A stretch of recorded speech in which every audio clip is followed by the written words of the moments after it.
Guys, namili ulit ako sa SM guys ng mga ipit ng aking apo.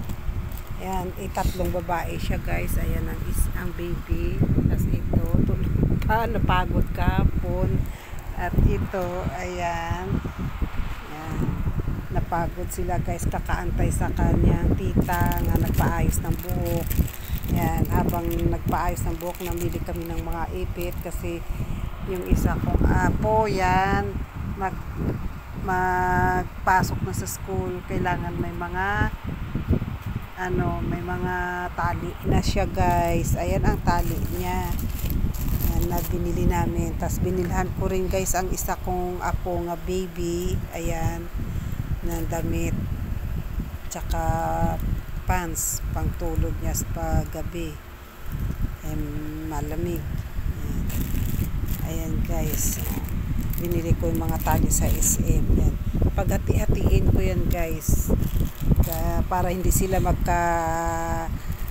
mag-away-away, kay magkaagawan sila. Hati-hatiin ko sa kanilang tatlo para pare sila mayroon, hindi sila mag-agawan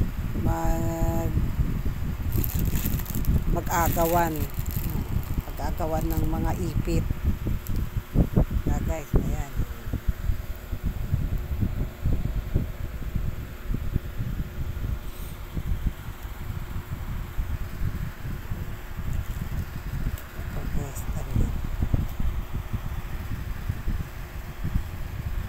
At saka panty pala guys.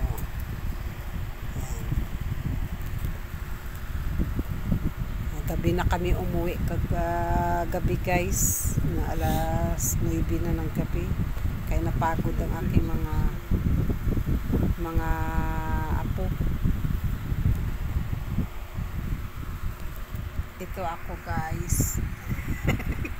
Aga-aga reels na, bagong gising guys, reels na agad, pakaligpit.